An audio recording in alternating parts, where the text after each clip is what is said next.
Hello friends, welcome back to my YouTube channel. ಯಾರೆಲ್ಲ ಈ ವಿಡಿಯೋನ ನೋಡ್ತಾ ಇದ್ದೀರೋ ಅವರಿಗೆಲ್ಲ ತುಂಬ ಥ್ಯಾಂಕ್ಸ್. ಆ್ಯಂಡ್ ಯಾರೆಲ್ಲ ಇನ್ನೂ ನನ್ನ ಚಾನಲ್ಗೆ ಸಬ್ಸ್ಕ್ರೈಬ್ ಮಾಡ್ಕೊಂಡಿಲ್ಲ, ಪ್ಲೀಸ್ ಸಬ್ಸ್ಕ್ರೈಬ್ ಮಾಡಿಕೊಂಡು ವೀಡಿಯೋಸ್ನ ನೋಡಿ. ಆ್ಯಂಡ್ ಇವತ್ತಿನ ಟಾಪಿಕ್ ಏನಪ್ಪ ಅಂತಂದರೆ, ಸುಮಾರು ಸಬ್ಸ್ಕ್ರೈಬರ್ಸ್ ನನಗೆ ಕಮೆಂಟ್ ಮಾಡ್ತಾನೇ ಇದ್ದೀರಾ, ನನಗೆ ಪ್ರೆಗ್ನೆನ್ಸಿ ಕನ್ಫರ್ಮ್ ಆಗಿದೆ ಬಟ್ ಹಾರ್ಟ್ ಬೀಟ್ ಬಂದಿಲ್ಲ, ಡಾಕ್ಟರ್ ಇನ್ನೊಂದು 2 ವೀಕ್ಸ್ ಕಳೆದು ಬರೋಕ್ಕೆ ಹೇಳಿದ್ದಾರೆ, ಅದಕ್ಕೋಸ್ಕರ ನಾನು ಯಾವ ಥರ ಫುಡ್ ತಗೋಬೇಕು, ಹಾರ್ಟ್ ಬೀಟ್ ಬರೋದಕ್ಕೆ ಏನಾದರೂ ಹೋಮ್ ರೆಮಿಡೀಸ್ ಇದ್ದರೆ ಹೇಳಿ ಅಂತ ಸುಮಾರು ಕಡೆ ಕಮೆಂಟ್ ನಾನು ನೋಡ್ತಾನೇ ಇದ್ದೀನಿ. ಸೊ ಅವರಿಗೋಸ್ಕರ ಈ ವಿಡಿಯೋ. ಫಸ್ಟ್ ಆಫ್ ಆಲ್, ಈ ಹಾರ್ಟ್ ಬೀಟ್ ಬರೋದಕ್ಕೋಸ್ಕರ ನಾವು ಏನೇನು ಮಾಡಬೇಕು ಅನ್ನೋದನ್ನ ನಾನು ಈ ವಿಡಿಯೋದಲ್ಲಿ ನಾನು ನಿಮಗೆ ಕಂಪ್ಲೀಟಾಗಿ ಹೇಳ್ತೀನಿ. ಓಕೆ, ಒಂದು ಒಳ್ಳೆಯ ಪ್ರೆಗ್ನೆನ್ಸಿ ಅಂತಂತಂದರೆ ನಮಗೆ ಹಾರ್ಟ್ ಬೀಟ್ ಯಾವಾಗ ಬರಬೇಕಪ್ಪ ಅಂತಂತಂದರೆ 45 to 50 ಡೇಸ್ ಕಂಪಲ್ಸರಿ ನಮಗೆ ಹಾರ್ಟ್ ಬೀಟ್ ಬರಬೇಕು. ಇದು ರೆಗ್ಯುಲರ್ ಪೀರಿಯಡ್ಸ್ ಇದ್ದಾಗ.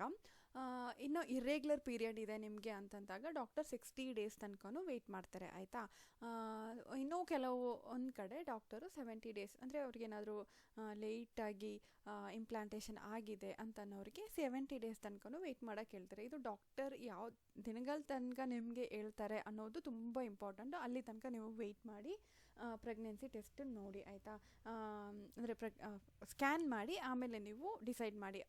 ಒಬ್ಬೊಬ್ಬರು ಏನು ಮಾಡ್ತೀರಾ ಅಂತಂದರೆ, ಫಸ್ಟು ಹೋಗ್ತೀರಾ, ಇಮಿಡಿಯೇಟಾಗಿ ನಿಮಗೆ ಪ್ರೆಗ್ನೆನ್ಸಿ ಕನ್ಫರ್ಮ್ ಆಗಿದೆ ಅಂದಿದ ತಕ್ಷಣ ಹೋಗ್ತೀರಾ.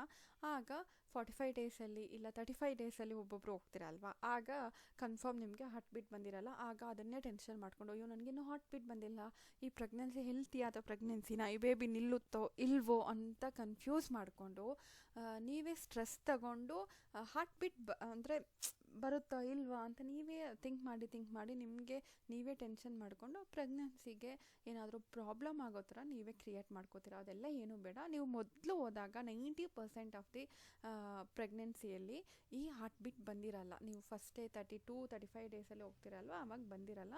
ಆಗ ಡಾಕ್ಟರು ಅದಕ್ಕೆ ತಕ್ಕಂತೆ ಟ್ಯಾಬ್ಲೆಟ್ನ ಕೊಟ್ಟು ಕಳಿಸ್ತಾರೆ, ಇದನ್ನ ತಗೊಳ್ಳಿ ಆಮೇಲೆ ಬನ್ನಿ ಅಂತ. ನೀವು ಅಲ್ಲಿ ತನಕ ವೆಯ್ಟ್ ಮಾಡಿ ನೋಡಿ, ಆಯಿತಾ. ರೆಗ್ಯುಲರ್ ಇದ್ದರೆ ಕನ್ಫರ್ಮ್ ಆಗಿ 45 to 50 ಡೇಸಲ್ಲಿ ಬರುತ್ತೆ, ಅದು ಹೆಲ್ತಿ ಪ್ರೆಗ್ನೆನ್ಸಿ ಆಗಿದ್ದರೆ. ಇಲ್ಲಾಂದರೆ ಇರ್ರೆಗ್ಯುಲರ್ ಇದ್ದರೆ 60 ಡೇಸ್ ತನಕ ನೀವು ವೆಯ್ಟ್ ಮಾಡಬಹುದು.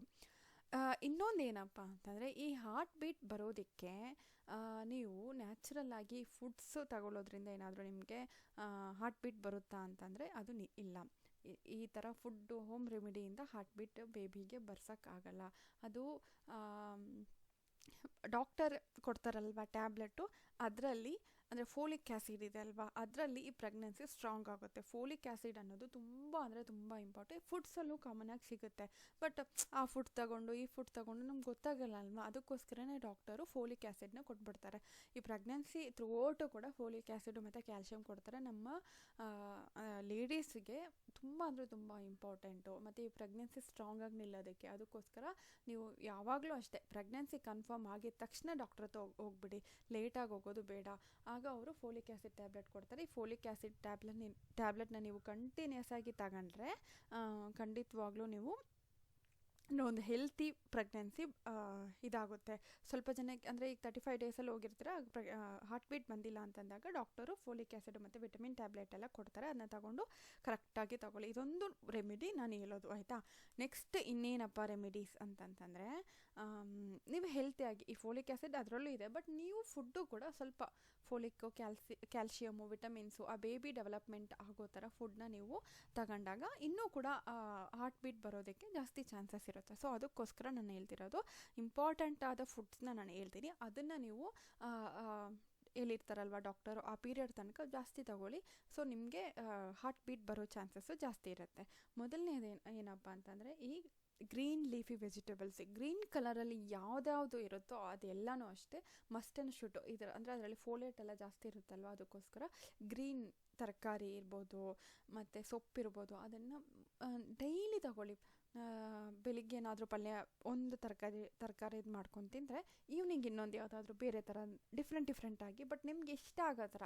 ಆ ಟೈಮಲ್ಲಿ ನಿಮಗೆ ಒಂಥರ ಮೂಡ್ ಸ್ವಿಂಗ್ಸ್ ಇರುತ್ತೆ ಮತ್ತು ವಾಮಿಟ್ ಜಾಸ್ತಿ ಇರುತ್ತೆ, ಬಟ್ ನಿಮ್ಗೆ ಇಷ್ಟ ಆಗೋ ಥರ ನೀವೇ ಮಾಡಿಕೊಂಡು, ಇಲ್ಲ ನಿಮ್ಮ ಅಮ್ಮ ಇದ್ದರೆ ಅವ್ರ ಹತ್ರ ಮಾಡಿಸ್ಕೊಂಡು ತಗೊಳ್ಳಿ.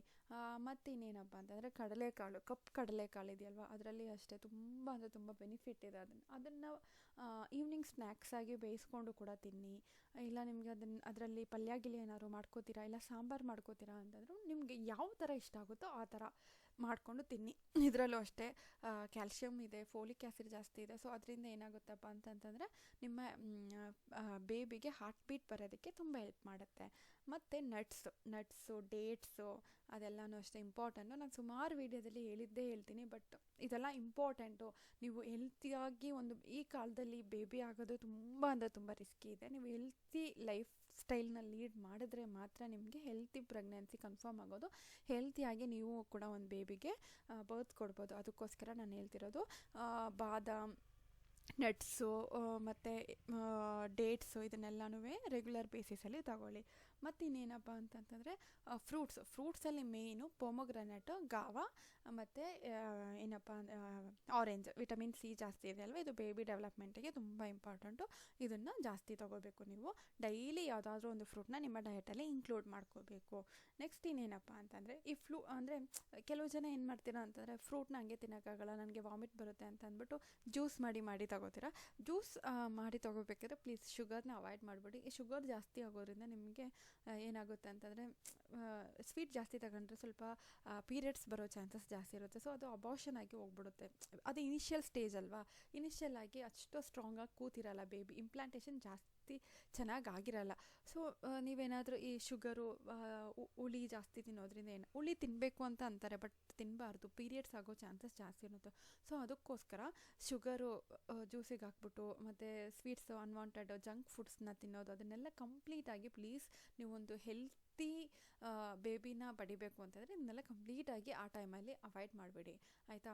ಡಾಕ್ಟರ್ ಎಷ್ಟು ದಿನ ಹೇಳ್ತಾರೋ ಅಷ್ಟು ದಿನ ವೆಯ್ಟ್ ಮಾಡಿ ನೋಡಿ. ನೆಕ್ಸ್ಟು ಇನ್ನೇನಪ್ಪ ಅಂತಂತಂದರೆ ಮೊದಲನೇದಾಗಿ ಸ್ಟ್ರೆಸ್ ತೊಗೋಬೇಡಿ. ನಿಮಗೆ ಹಾರ್ಟ್ ಬೀಟ್ ಬಂದಿಲ್ಲ ಅಂತಂದ್ಬಿಟ್ಟು ಅಲ್ಲಿ ಇಲ್ಲಿ ಕಮೆಂಟ್ಸ್ ನೋಡಿಬಿಟ್ಟು ನನಗೆ ಹಾರ್ಟ್ ಬೀಟ್ ಬರದೆ ಅಬಾರ್ಟ್ ಆಯಿತು ಅಂತೆಲ್ಲ ಕಮೆಂಟ್ಸ್ ಅಲ್ಲೆಲ್ಲಿ ನೋಡ್ತಿರಲ್ವ, ಅದನ್ನೆಲ್ಲ ನೋಡಿಬಿಟ್ಟು ಸ್ಟ್ರೆಸ್ ತೊಗೋಬೇಡಿ. ಆರಾಮಾಗಿರಿ. ನಿಮಗೆ ಪ್ರೆಗ್ನೆನ್ಸಿ ಕನ್ಫರ್ಮ್ ಆಗಿದೆ, ಡಾಕ್ಟರ್ ಈ ಡೇಟಿಗೆ ಬರೋಕ್ಕೆ ಹೇಳಿದ್ದಾರೆ, ಅವಾಗ ಹೋಗಿ ನೋಡೋಣ ಅಂತ ಇರಿ. ಇದನ್ನ ನಾನು ಹೇಳಷ್ಟು ಈಸಿ ಅಲ್ಲ ಅಂತ ನನಗೆ ಗೊತ್ತು, ಬಟ್ ನೀವೇ ಕಂಟ್ರೋಲ್ ಮಾಡಿಕೊಂಡು ಆರಾಮಾಗಿದ್ದರೆ ಅಷ್ಟೇ ನಿಮ್ಮ ಬೇಬಿ ಸೇಫಾಗಿರುತ್ತೆ. ನಿಮ್ಮ ಎಮೋಷನ್ಸ್ ಕೂಡ ನಿಮ್ಮ ಬೇಬಿ ಡೆವಲಪ್ಮೆಂಟ್ ಮೇಲೆ ಪರಿಣಾಮ ಬೀಳುತ್ತೆ. ಸೊ ಅದಕ್ಕೋಸ್ಕರ ನೀವು ಆದಷ್ಟು ಆರಾಮಾಗಿರೋದನ್ನ ಕಲೀರಿ, ಆಯಿತಾ. ಓಕೆ, ನನಗೆ ಗೊತ್ತಿರೋ ಟಿಪ್ಸ್ನೆಲ್ಲ ನಾನು ಈ ವಿಡಿಯೋದಲ್ಲಿ ಹೇಳಿದ್ದೀನಿ. ನಿಮ್ಗೆ ಏನಾದರೂ ಡೌಟ್ಸ್ ಇದ್ದರೆ ಕಮೆಂಟ್ ಮಾಡಿ. ಮತ್ತು ಪ್ಲೀಸ್ ನನ್ನ ಇನ್ಸ್ಟಾಗ್ರಾಮ್ ಅಕೌಂಟ್ ಕೂಡ ಇದೆ, ಅದನ್ನ ಫಾಲೋ ಮಾಡಿ. ನಾನು ಆ ಲಿಂಕ್ನ ಡಿಸ್ಕ್ರಿಪ್ಷನಲ್ಲಿ ಹಾಕ್ತೀನಿ. Thank you so much. Bye.